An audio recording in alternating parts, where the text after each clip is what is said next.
Today, President Biden took part in a classic White House tradition by pardoning 2 turkeys named Liberty and Bell. Following the ceremony, they'll be taken away to a peaceful farm to live out their days. And Joe Biden said, "Wait, you talking about the turkeys or me?"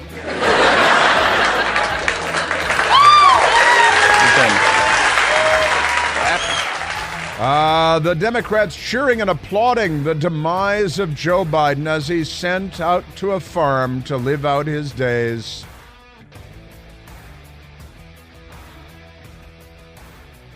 It would be the best thing for humanity, we must admit. Well, happy Tuesday to you and welcome. The day after tomorrow, as you might be aware, is Thanksgiving. Thanksgiving itself, Thanksgiving proper. I have family flying in today to Washington, D.C. from Chicago's O'Hare Airport. 4 beloved family members. Another 6 or so remaining in Chicago, not coming into Washington. We're going to have some rain. I saw on the news I should be terrified that the rain is coming. It's going to be the biggest rain ever. It's like build an ark time. I saw it on the local news. It was quite terrifying. In reality, it's just going to rain and it'll be fine. And airplanes made by the patriarchy fly just fine in the rain. Not a problem at all.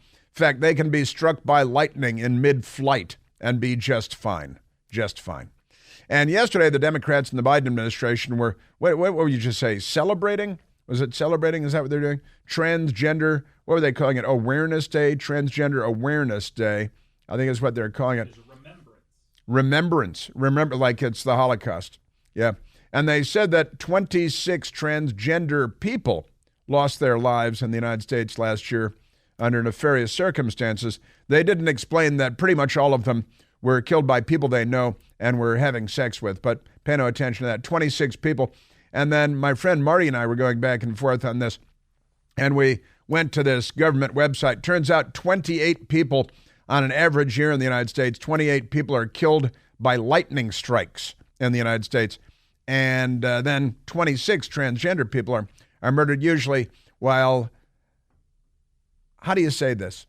Working as sex workers. Democrats like to call prostitutes sex workers now because they figure it's their son getting a job, so they'll take it. Or their daughter. But I think usually, whatever you're talking about there. You're a prostitute. That's always alarming, isn't it, when you find out? Yeah, and the Democrats yesterday and ABC News and the rest, the epidemic of anti-transgender violence highlighted in a new report, but you can't believe anything in it because it's just politics. Pure politics, completely crazy. And yet another transgender swimmer because Democrats don't like women. They're erasing, I don't know why it's a mother thing. We need like 1 million Sigmund Freuds to come into the United States and sit down with every member of the Democrat Party. Trans swimmer, that's transgender. Trans is a prefix. That's not the word trans, the prefix trans doesn't mean transgender, but they've reduced it to that. It's like they like to reduce everything to an abbreviation or an acronym. Transgender, I'll add the rest, swimmer breaks New Jersey college record after switching from men's team to women's team. Ramapo, that's the college, deletes post congratulating trans swimmer after ex-NCAA athlete called out the school. This is the Fox News Channel writing the story. A transgender swimmer, meaning a man saying that he's a woman, but he's not, at Ramapo College of New Jersey, broke a women's school record over the weekend. That's because he's a man. After competing for the men's team for 3 years. See, he competed for the men's team for didn't what's his name do that too? He did that too. Swam as a Leah Thomas swam as a man and then said, "I'm a lady," and then started swimming as a lady because Democrats are mentally ill, and shattered all the school records for women because that's your Democrat Party. Megan Cortez Fields, a man, won first place and broke a school record in the 100-yard butterfly with a time of 52.22 seconds at the Cougar Splash Invitational. Isn't it kind of ironic that it's called the Cougar Splash and he's a grown man posing as a woman? A 2-day meet between 6 schools in Dallas, Pennsylvania. Dallas, not Texas, Dallas, Pennsylvania. She, meaning he, also came in first place in the 200-yard individual medley. It's a medley. And earned second place in the 200-yard butterfly. Whoever the woman was that won the 200-yard butterfly should get 2 trophies. The Ramapo swim team congratulated Cortez Fields on an Instagram post for breaking the school record, but deleted the post after former NCAA swimmer Riley Gaines drew attention to the meet results on X.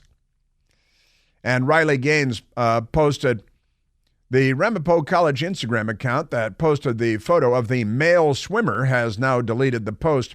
They always hate the public attention after being called out for their discrimination and mistreatment of women. That's right, discrimination against and mistreatment of actual women. Amazing. Riley Gaines posting the Ramapo College swimmer in New Jersey goes from less than mediocre male swimmer to a record smasher competing against women. Where have I seen this before? # save women's sports. It is a #, just for the record. You can't say that a man is a woman, and you can't say that a # is a hashtag. It's a #. Okay? No, but this is your Democrat Party. Your Democrat Party has got a lot of issues. A lot of issues. Absolutely extraordinary stuff. Insulting trans swimmer breaks New Jersey college record after switching from men's team to women's team. Just extraordinary. Also, there's another one here. And Stephen Crowder, louder by Crowder, has this story. Male captain of girls' high school volleyball team. You know, that reminds me, you see, I think it was a college volleyball team where they had a man playing as a woman, and the man jumped like 5 feet in the air and spiked the ball into a woman's face on the other side of the net, smashed her nose, like busted her orbital ridge. She now has permanent vision problems. She's got like migraine headaches for the rest of her life. There was blood everywhere. Looked like Mike Tyson punched her in the face. And the Democrats say, hey, you got to break a few eggs, just like Joseph Stalin. So here's male captain of girls' high school volleyball team reportedly booed after asking opponent, forgive my language, did my penis distract you? Well, you're playing on a women's, girls' high school volleyball team. The male captain, oh captain, my captain, of a Massachusetts Gesundheit high school girls volleyball team is accused of making vulgar comments toward one of his female opponents, asking in the heat of competition, quote, did my penis distract you, end quote. Well, it's, I think even, it's supposed to be tucked away, isn't it? Supposed to have some kind of coverage on that. And I know some of you are saying, hey, Brodigan, did you mean trans girl? No, I mean the dude over there. Since trans girls are girls and there is no difference than a cis girl asking, did my slang term for breasts distract you? No, see, we've opened a new front in the ongoing culture wars using, these rules put in place by Democrats to encourage tolerance and inclusion and gay stuff like equity. Boys who are at best, mediocre players in their sports then switch, become women, and then, but they don't become women. That's a lie, of course. And then they win all the trophies, and then the Democrats say, yeah, this is real good because they're mentally ill. All right, now let's get to some other audio because that's your Democrat gender dysphoria break for the day. Our Democrat Party is very unwell, very, very unwell. And honestly, the ABC fake news has epidemic of anti-transgender violence highlighted in new report. There's no epidemic of anti-transgender violence. In fact, you're much more likely to be murdered as a non-transgender person, statistically speaking, than you are if you are a transgender person. Let's go to the Democrat audio. But if you get your news from ABC, it's like the old Ronald Reagan line. It's not that Democrats don't know anything. It's just that so much of what they know is wrong. Right? Because you fill your head with information, it's just not true. And that's problematic. Not for them, of course. All right, let's go to Joe Scarborough this morning. Joe Scarborough this morning on his show on MSDNC. If Donald Trump is reelected to the presidency of the United States, he is going to imprison Americans and execute Americans because this, if you get your news from NBC News and Morning Joke, Joe Scarborough, who is not a journalist and was never a journalist, and he's a mental case at this point. But here is Donald Trump is going to execute Americans. Be afraid, be very afraid. He hasn't done the things that the American judicial system did not allow him to do last time, but may very well allow him to do this time, or a judicial system that will be ignored by Donald Trump and ran over by Donald Trump to create the greatest constitutional crisis of our lifetimes. Just because he hasn't done it yet doesn't mean he won't do it when he gets a chance to do it. And if he is voted into office, then a lot of these people that are talking about literal or figurative or whatever the hell they're saying, you're going to look like idiots. Joe Scarborough might go to the roof of 30 Rock with a rifle and shoot 150 people and kill them. Now, just because he hasn't done it yet doesn't mean that he won't do it.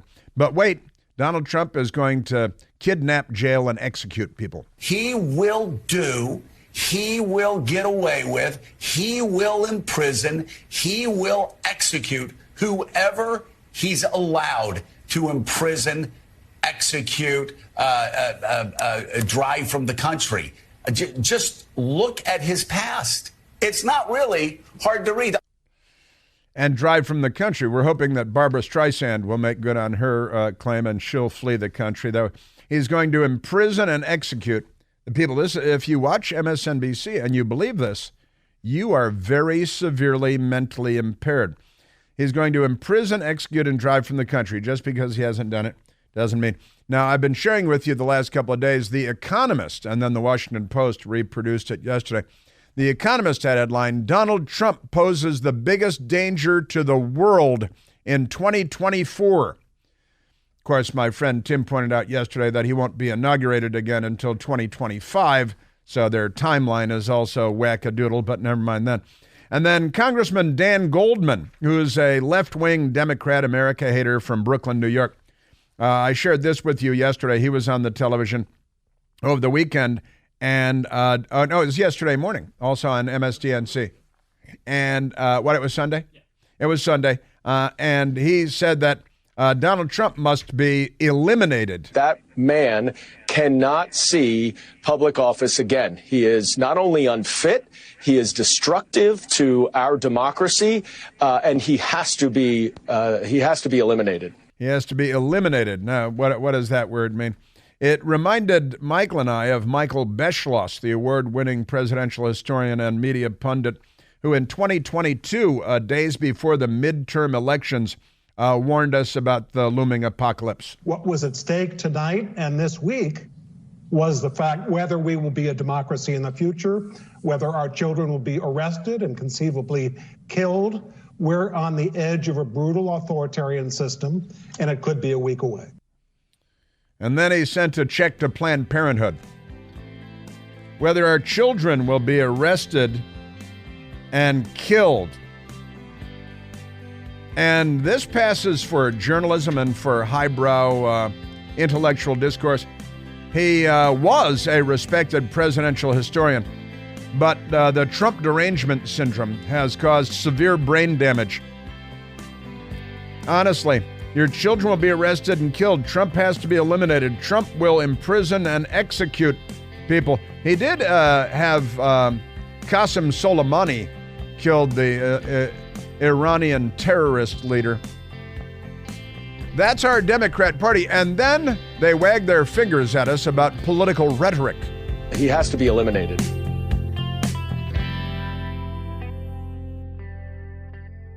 Hey, it's Chris Plant. Excited to tell you about our July 2024 Listener Sea Cruise. We'll be sailing around the British Isles, visiting Scotland and Ireland. Please join us. Visit ChrisPlantCruise.com. Now, the Democrat Party rhetoric this is normal. I mean, honestly, I was talking about it yesterday, the headline that Donald Trump poses the biggest danger to the world in 2024. It would be completely unsurprising if a crazy Democrat MSNBC viewer, the guy that shot Congressman Steve Scalise and tried to murder the entire baseball field full of Republican members of Congress, he was an MSNBC viewer and a Bernie Sanders campaign volunteer, would-be mass political assassin. The Democrats have already launched suicide attacks against the police in Washington, D.C., New York, Dallas, Baton Rouge, and beyond. Suicide attack against members of Congress, committed suicide at the Supreme Court on Earth Day by self-immolation because, he didn't want people putting smoke into the air. There's a lot they don't understand. But the standard rhetoric that we get from the Democrat Party is, and Pete Buttigieg, whose friend, his close personal friend, was sentenced to 30 years in prison yesterday for his trafficking in gay child torture porn, and he was sentenced to 150 years in prison, but they let 120 years go because, got to have a dinner date with Pete Buttigieg in 7 years or something when he gets out. But Pete Buttigieg yesterday came out on the same day as his buddy, who he invited to the White House repeatedly, was sentenced for the gay child torture porn. Pete Buttigieg was out there talking about air travel for Thanksgiving, and somehow it's the terrible extremist Republicans' fault that air travel. I need to stress that the progress I've discussed and the progress underway with regard to our aviation workforce, technology, and infrastructure is not guaranteed. Every time extremist Republicans in Congress bring us to the brink of a government shutdown, it threatens to stop the momentum that we have built around training and around protecting customer rights.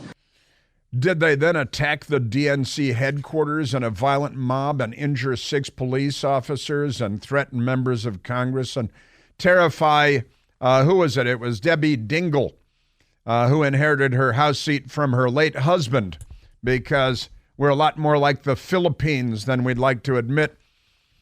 And Debbie Dingell said it was much more terrifying being in the DNC headquarters the other night. That was Wednesday night, last Wednesday, than it was being in the Capitol on January 6th. But the, air marshals are still chasing January 6th people.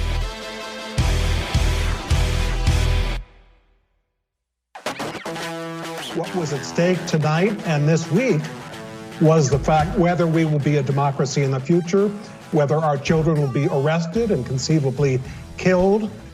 That's right, whether your children will be arrested and conceivably killed. Presidential historian Michael Beschloss on MSDNC on the leader. That was the midterms. You can imagine what the general election will be like on a presidential year. These people have all had mental breakdowns. It must be social media related. And Democrat Congressman Dan Goldman from Brooklyn, New York, whose office was vandalized just the other day by leftists who are calling for the genocide of the Jewish people, and they're Democrats doing that, says that President Trump has to be eliminated. That's his word. He's a member of Congress. He has to be eliminated. That's what Dan Goldman, Democrat congressman, House of Representatives, said. They are crazy people. And Joe Scarborough this morning saying that if Donald Trump is reelected later this year and is sworn in January of next year, that he will imprison and execute people. He will imprison, he will execute whoever he's allowed to imprison, execute, drive from the country. Yeah. All these Hollywood people who say they're going to flee the country and then never do, I'd like to see that. This is Now, if honestly, there aren't many people, but there are some people who think they get their news from MSDNC. They watch that channel and think that they're getting news, which is pretty amazing. Amazing. And boot edge, those extremist Republicans. This is the rhetoric. And then Joe Biden yesterday made some lame comment about, oh, we're all Americans here. Radical extremist murdering, imprisoning, kidnapping terrorists. And they've got people that were in Washington on January 6th, nearly 3 years ago, are on a terror watch list and are being followed and tracked by the TSA and the air marshals because that makes a lot of sense. Let's take a phone call, Michael. I haven't gotten a phone call in a long time. Let's go to Sid calling from Los Angeles, California. Sid, you're on the Chris Plant Show. Thank you, Chris. I have a question for you. Yes. And maybe you know the answer. Yes. What group of people are the air marshals not following? What group of people are they not following? Transgender, suicide vest wearing, left-wing terrorist lunatics? Well, that's close, but I think the answer is Democrats. Yeah. Well, and you're... I think the people on this list have been singled out as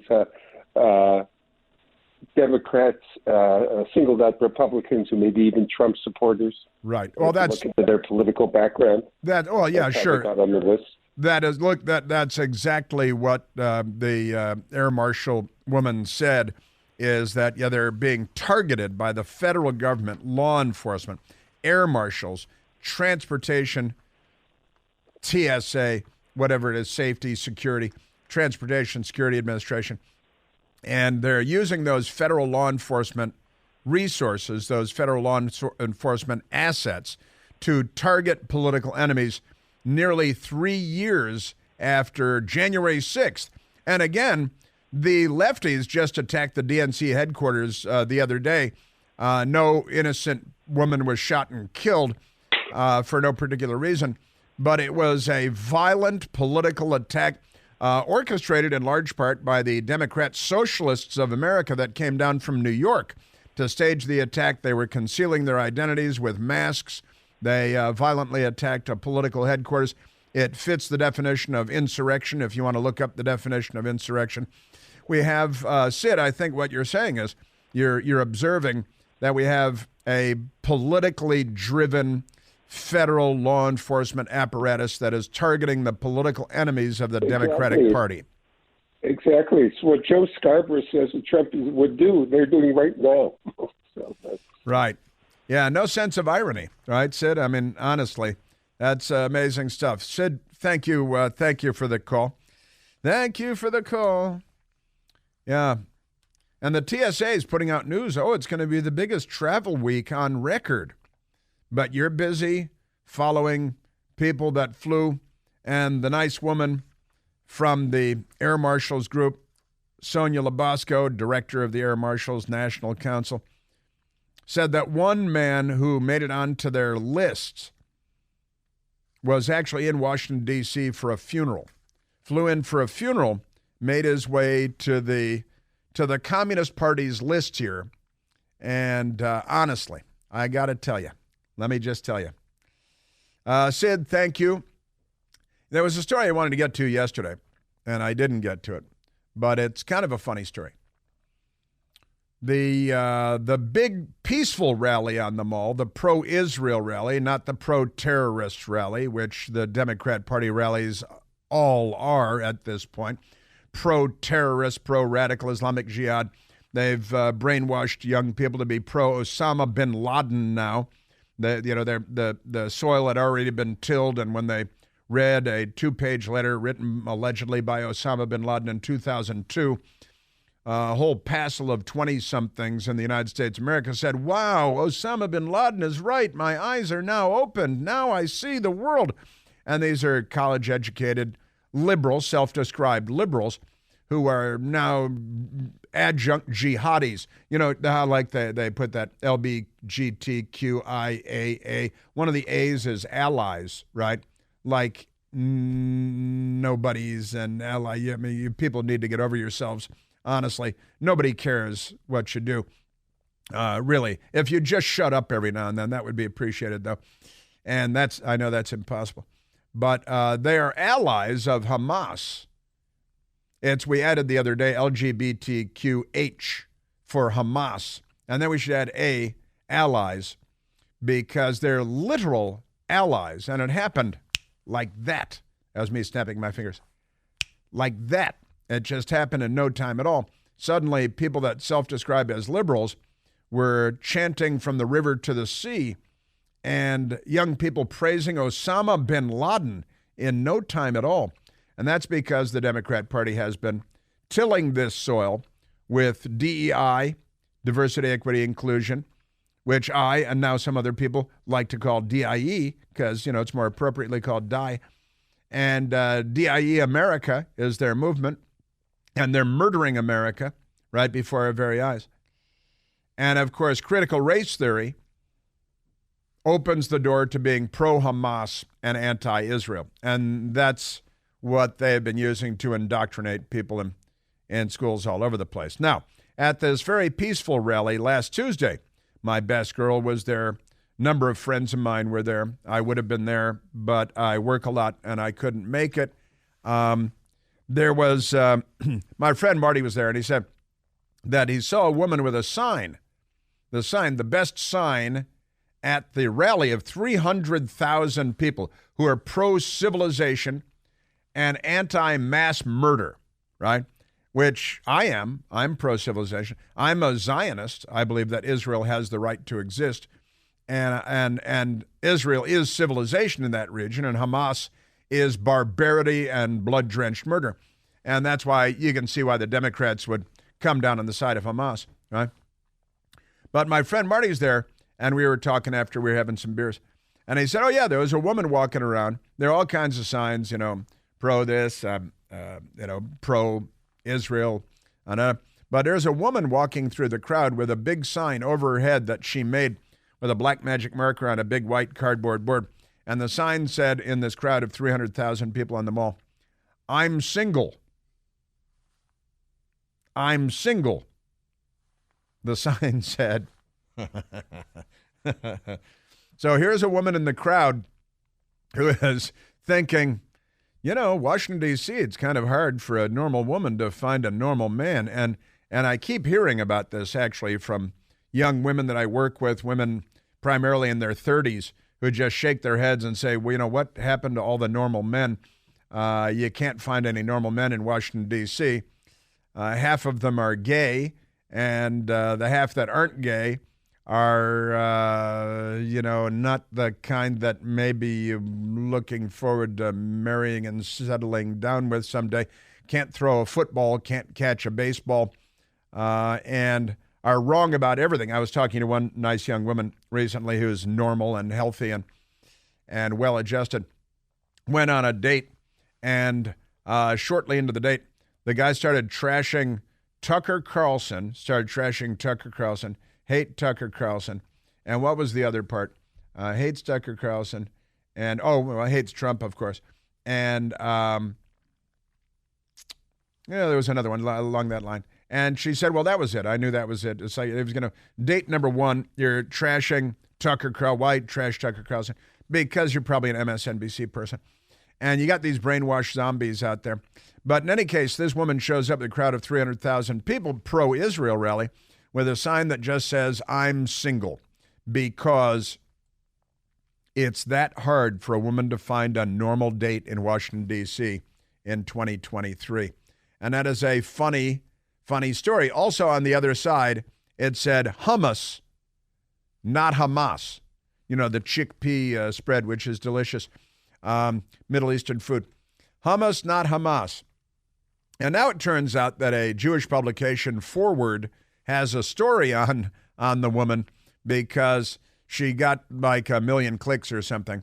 That woman with the I'm single sign at the Israel rally, she wasn't really looking for a husband. Oh, sure. That's why you walk around with that sign in a crowd of 300,000 people. Morgan Raum, R-A-U-M, Morgan Raum said the sign was a Jewish joke that most people got. That's what she said. Yeah, I don't know. I gotta think, actually, if you're walking around with that sign in a crowd of hundreds of thousands of people. See, Morgan Raum said the sign was a joke. She said, there's an emphasis on matchmaking in Jewish culture. And here I was in the midst of 300,000 Jewish people. Not entirely true, but okay. Says the 26-year-old New Yorker. It was just supposed to be funny, she said. And she said the flip side of the sign read, hummus, not Hamas. I'm not actually looking for a husband this way, she said. Wink, wink. Sure. Yeah, but if it just happened in the crowd, then fine. Now she's being a little bashful, I think. But it was the funniest sign. And apparently the sign got, I think the story says, got millions of clicks. More than 3 million people liked photos of the sign on Instagram and X, which is still in parentheses, formerly known as Twitter, just in case if you haven't caught up with that. Pretty amazing stuff. All right, let's go to Lunch Bucket Joe, because he was on the loose yesterday, and it was his 81st birthday. His 81st birthday was yesterday. And we should remind, particularly because we join new stations every hour, I should remind that Joe Biden's date of birth, November 20th, 1942, was closer to Abraham Lincoln's second inauguration than it was to Joe Biden's first and only inauguration. That is true. I know people hear that and like, that's not true. That's just a stupid. No, that's true. That's actually true. All right, let's go to Joe Biden from yesterday, because he spoke to the cameras. Therefore, he got a lot of stuff wrong, and it's all very mockable, of course. Now, Joe Biden yesterday, he observed that it was his birthday. Somebody reminded him that it was his birthday. They're kind of playing it low at the White House. And Joe Biden tried to say that some people sang him happy birthday. And by the way, it's my birthday today, and they can actually sing birthday to me. I just want you to know it's difficult turning 60. Difficult. And they can actually sing birthday to me. And they can actually sing, past tense, birthday to me. That was terribly grammatically incorrect. And then he thought something funny was said, but that's because he misunderstood what he had just said. Then Joe Biden, now there was an incident at a Taylor Swift concert in Rio de Janeiro, Brazil the other day, where it was apparently warm and summertime in the southern hemisphere for Democrats following around. You guys are going to have to look that up. And a woman collapsed, a fan, and was taken to the hospital, right? And then was fine, right? I think she died. I don't know. Then there was some report that she died. Then she may have gotten better.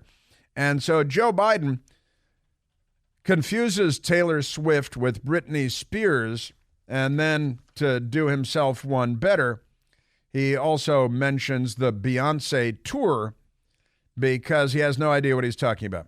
He's referring to a Taylor Swift concert in Rio de Janeiro, Brazil, but he cites Britney Spears, and then he says the Renaissance tour, which is the Beyonce tour, right? Did the person die? Yeah. Oh, the person died? Okay, person in a big crowd in Rio de Janeiro going to a Taylor Swift concert died. And so here's Joe Biden trying to make sense of it all. Now, just to get here, Liberty and Bell had to beat some tough odds. The turkeys. They had to work hard to show patience and be willing to travel over 1,000 miles.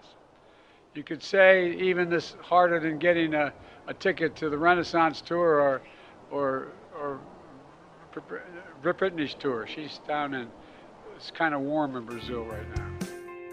Yeah. The Renaissance tour is the Beyonce tour. Britney Spears is not on tour. but he's trying to conjure up the Taylor Swift tour in Rio de Janeiro, where it's kind of warm down there because a fan reportedly died at one of her concerts. So she gave out bottles of water after the fact, which ought to do it, I think. That's our president.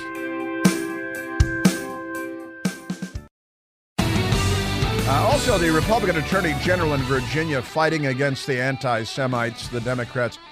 I've got that coming up. The Democrats are not fighting against that. Joe Biden yesterday trying to articulate and failing once again. He tried to say something flattering about the United States. Let's remind ourselves that we're blessed to live in the greatest nation on this face of the earth. On this face of the earth, on the other face of the earth, you got communist China. Joe Biden, he's still trying to talk. Let's remember, we are the United States of America. Yeah. And there is nothing, I mean this sincerely, nothing beyond our capacity when we work together. We've never come out of a situation, a bad circumstance, without being better off when we come through it. Right. Well, you might be the exception to that rule. And he was, we're on this. And then Pete Buttigieg was out there talking about extremist Republicans causing air travel difficulties on Thanksgiving week, while Joe Scarborough was saying that Donald Trump is going to imprison and execute people other than Qasem Soleimani. And Congressman Democrat Dan Goldman from New York said that Trump has to be eliminated. He has to be eliminated. Which sounds like, what it sounds like. And then, of course, Michael Beschloss saying that democracy and our children will be arrested and killed because, we're all on the same team, don't you know? You're a Democrat party. And then they're looting the stores near you to the point where there's nothing on the shelves anymore. Oh, I'm sorry, that's near me. Because Democrats. San Francisco Mayor London Breed came out and, she lied to ABC News about how crime is going down in San Francisco, and ABC News sat there nodding. But I've got a business owner responding to that lie.